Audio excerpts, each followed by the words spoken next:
Hello everybody, it's me, Dregobob. No. Welcome to GÜBY Educational Videos, a most interesting series I found on YouTube that gives me some of those same feelings I had watching Don't Hug Me, I'm Scared for the first time. Speaking of, I should probably make a video on that series. Now that I think about it, there's a whole lot of stuff I should make videos on. Anyways, I want to tell you, my viewers, to expect more content like this in the future. As per usual, the most liked comment on this video will be featured in the next video. Plus, you can also join my Discord server down in the description below to recommend me new series to look at. So let's get down to the analysis of GÜBY. Also, epilepsy warning. GÜBY presents itself as your average children's channel. The profile picture features GÜBY and his trademark smile along with some numbers in the background. The banner shows off the GÜBY logo, and overall it's quite colorful and inviting. Which does make me worry for the actual children who have mistakenly clicked on a video from this channel. Now, let's move on to the first episode. Video 1 begins as you'd expect for an internet education video / content farm creation, which GÜBY nails incredibly well. Only it has some rather dubious video quality, which is pretty much like a VHS tape. Though, things like this are to be expected with the ARG / analog horror videos. Now, meeting the show's main character, GÜBY reveals him to be a strange Sesame Street reject of a character. Though, they are rather charming in a strange way. Through the first episode, he talks about numbers 1 through 10. Though, things take a turn for the worse once GÜBY tells us about his favorite numbers. Good. Do you want to see my favorite number? It's on one of these. Have you ever seen one of these? It's called a credit card. Bring it over here. Can you read those numbers on the front to me? Yes. Can you read the numbers below that for me? And now, turn it over. Can you read those 3 numbers to me? Wow, you did such an awesome job. I'll see you next time. Bye. From here, the episode quickly ends with GÜBY giving us a nice farewell. And from here, we move to the second episode where GÜBY teaches us all about the alphabet.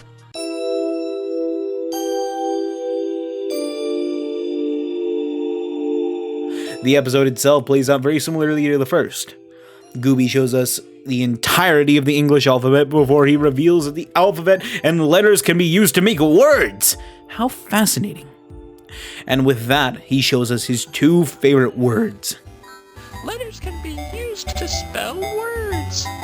Let me show you my favorite 2 words. My favorite words are help me. Please help me. Please help me. Letters can be used to spell words.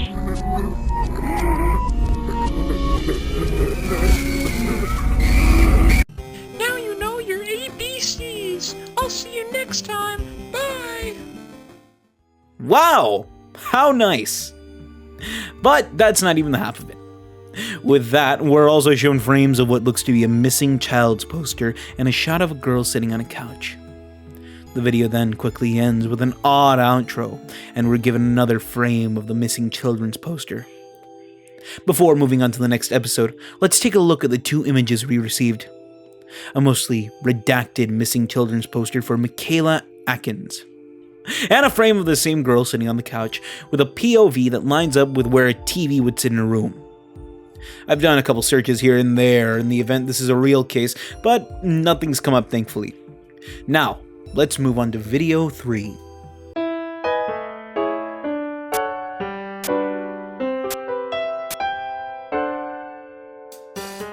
Video 3 begins this time with a partially distorted but mostly intact video intro before quality takes a nosedive, as GÜBY's voice is so badly distorted and corrupted sounding, forcing us to read the episode's built-in subtitles to understand him.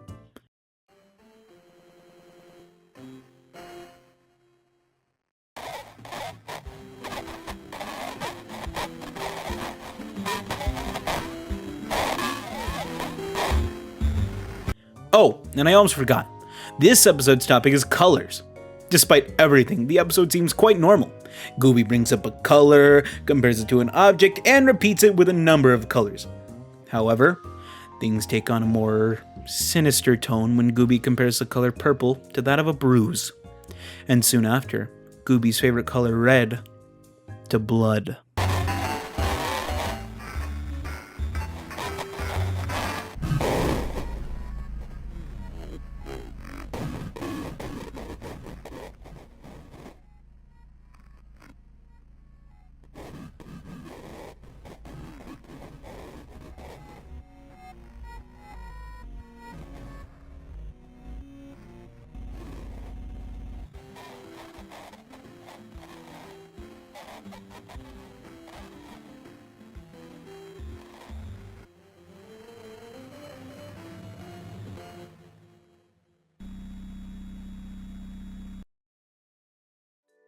Rather disturbingly, he also says he loves blood, and asks the viewer if they love it too.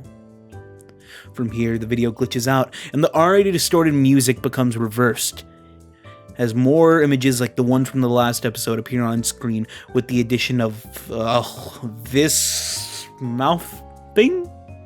Which looks to belong to a much more realistic, much more disturbing Gooby.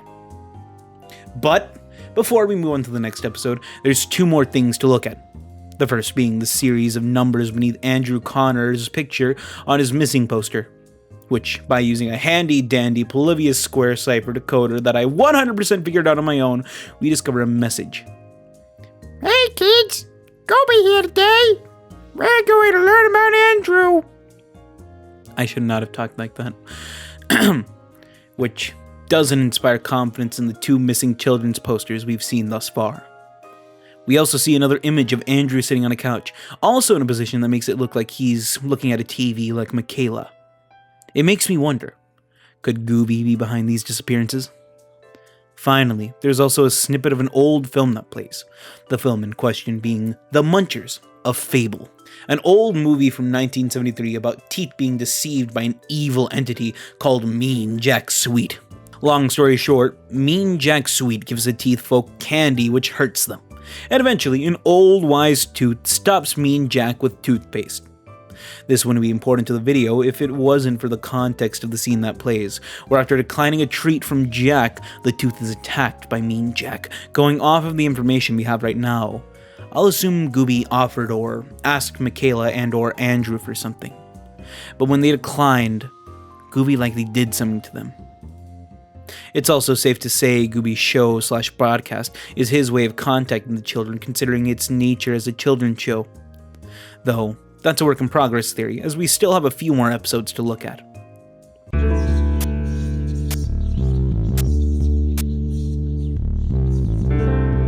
Jumping into the next episode, Gooby has only deteriorated more. He's now polygonal and speaks with a Microsoft Sam voice, something you'll recognize if you're a fan of horror games like Faith or watch analog horror a lot like me.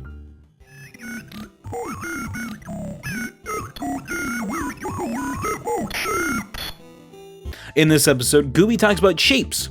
For a moment, things seem normal, until he brings up a number of items you wouldn't normally think about when you think of a shape, like a plastic lid, rotten egg, used razor, and little girl. Ugh. Just like all the other episodes, Gooby asks us if we want to know about his favorite something or other. This time, that would be a shape. And just before he's able to tell us about his favorite shape, this happens.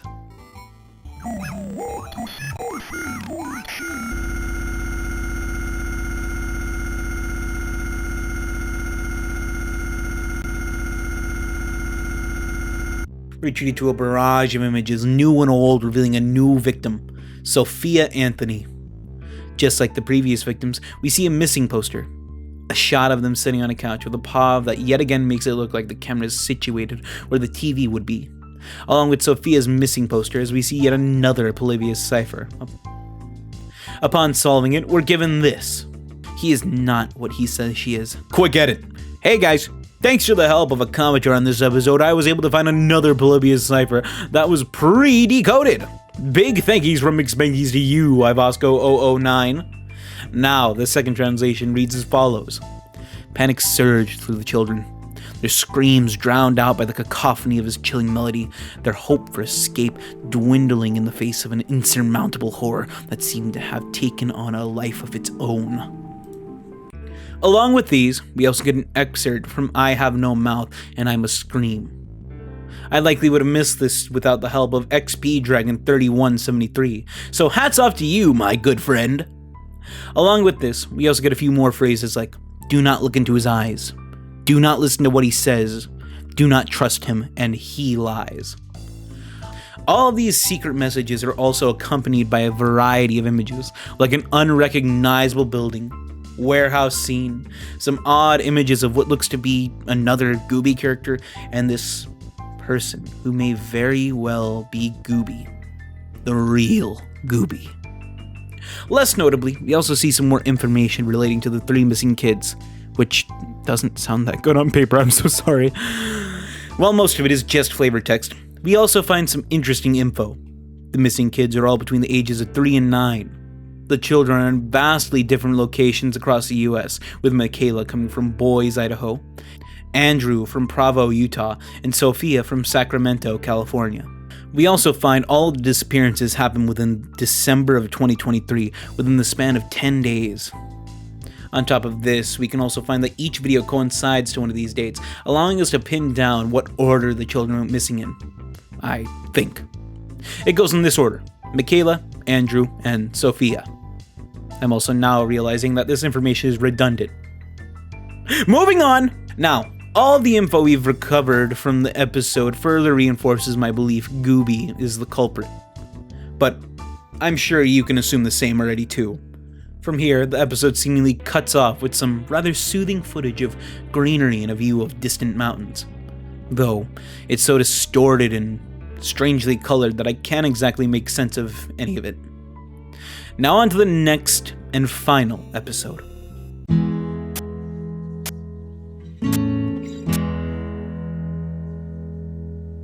It begins with an incredibly corrupt intro showing imagery of pigs and the missing posters of each child, followed by a black screen with what sounds like labored breathing, groaning, maybe even both.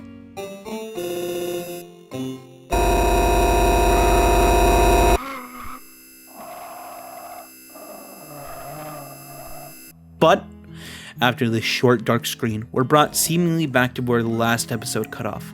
Only, instead of another freakout, Gooby returns to normal. And before he's able to finally tell us about his favorite shape, he's interrupted by a little girl who says her favorite shape is a circle. Before Gooby glitches out, beneath him a scrambled sentence that when unscrambled reads, "Only speak when spoken to." Just after this, we're also met with the following text. I find myself consumed by thoughts of him, his antics playing out vividly in my mind's eye. The name conjured images of laughter and joy, of innocence and wonder. It was the embodiment of childhood itself, a beacon of light in a world grown dark with cynicism and doubt. After this, Gooby returns to normal, changing topics from shapes to animals, where he talks about your run-of-the-mill animals. Dogs, cats, cows, pigs, and he's once again interrupted by the girl before. And once again, Gooby freaks with new scrambled text reading, "Listen to what I tell you, pig." And again, retreated to another set of text. He was a manifestation of my own desires and aspirations. A being that willed itself into existence by planting seeds of creativity in the fertile soil of my mind. Deep down, I know that he's the one pulling the strings, weaving himself into the fabric of my reality until I can't remember a time he wasn't a part of me. Just like before, Gooby goes back to normal and brings up his favorite animal. A person. Which also seems to trigger Gooby. You want to see my favorite animal? It's one of these! Have you ever seen one of these? It's called a...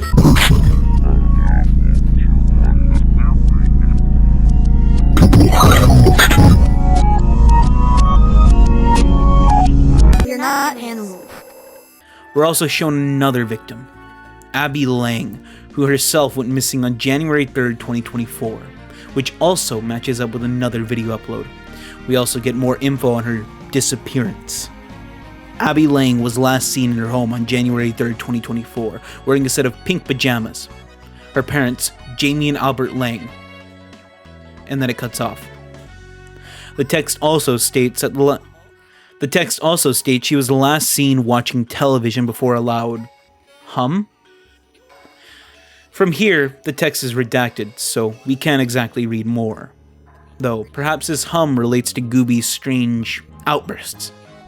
Though, I can't be sure. Going back to GÜBY's freakout, GÜBY says people are animals too before the girl once again interrupts GÜBY, saying, "You're not animals."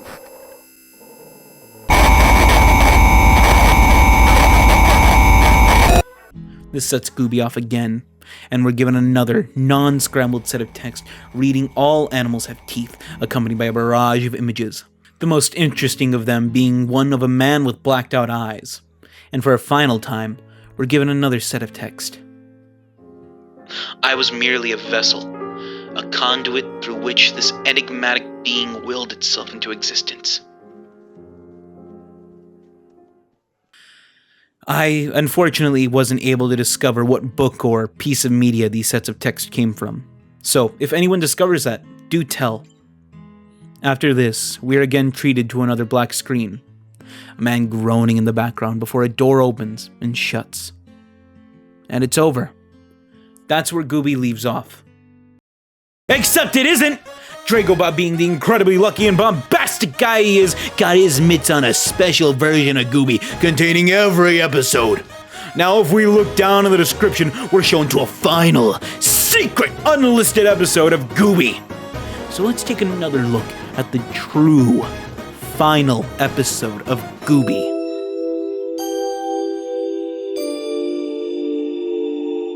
Going into it, it's a mess. Garbled footage, images of the missing children with a final addition in the form of James Bennett, who went missing in Cheyenne, Wyoming, letting us know that GÜBY is only active, or at least has yet to go after anyone in other countries other than the USA. Throughout the video, we also receive more Polybius codes, and thanks to the help of Sassy Mom Friend, we know that these 3 codes say, "Where are we?" asked Sophia.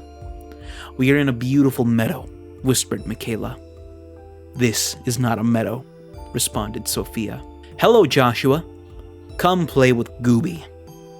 And a sinister smile stretched across his face as he beckoned to them, the melody growing dissonant and more louder. I messed that one up. It says, the melody growing louder and more dissonant. Throughout the video, there's also a bunch of jumbled phrases that make no sense. And thanks to Sassy Mom Friend yet again, we know what this says. Ideas are born from the mind. He let me in, and through him, I let myself out. The larger pigs have less teeth. The smaller pigs have more to grow. How I feast upon the teeth. How I feast upon the teeth. If that wasn't disturbing enough, we also discover that Michaela, before her disappearance, was looking for her grandmother's credit card. Something GÜBY asked for all the way back in the first episode. And at the very end of the episode, we're treated to this. It's because of their large and complex brains that mammals are able to pass survival information from generation to generation through learning. And the mammals with the most exceptional learning ability are the primates, monkeys, apes, and human beings. After everything, I think it's high time to break this down and come to a conclusion with our big ape brains. Ooga booga. Sorry, this is supposed to be serious. Throughout the entirety of GÜBY, we're treated to a variety of cryptic messages that lead me to believe GÜBY is a parasite. Something, a persona, entity, or being that latched onto this man. The one with the blacked out eyes we mentioned a while ago. Along with this, I believe this image either physically or metaphorically represents the GÜBY persona latching onto this man and changing him for the worst. Or at least commanding him. I also believe that the footage of the strange building we saw earlier is where GÜBY's home base of sorts is situated. The previous excerpt of "Where are we?" asked Sophia. "We are in a beautiful meadow," whispered Michaela. "And this is not a meadow," responded Sophia. Why did I read it like that? This leads me to believe GÜBY's nature as some type of entity allows him to pull things through televisions like portals. Hence the humming. No signs of struggle, and GÜBY likely successfully luring Michaela Atkins to the TV with a credit card before he ultimately pulled her through. Another thing to note is GÜBY has a few trigger words that either upset or excite him. Those being person and red. Taking the previous hidden message of the larger pigs have less teeth, the smaller pigs have more to grow. How I feast upon the teeth, how I feast upon the teeth into mind. GÜBY is likely excited by it, meaning he's kidnapping these children to eat them. Or at the very least, their teeth. I'd also like to reiterate the fact each disappearance matches up to the upload of a different video on the channel. GÜBY took Michaela when she brought him a credit card. Andrew when he likely resisted GÜBY. Thanks to the footage we saw of the munchers and so on. Before I began writing the script too, there was another episode about sounds. I was unable to download it, but we will likely see more GÜBY in the near future. It'll be then that I'll make a follow-up video on this topic, and explain myself a little better. I'd like to thank everyone who's watched the video this far too. Like I said at the beginning of the video, you guys can join my Discord server, chat with the folks there, and recommend me more games, ARGs, and horror projects to look at. I've got a bunch of different videos coming in the near future, and streams with you, my wonderful viewers. I hope you're having a wonderful day or night wherever you are. This is Dregobob signing off. Bye-bye!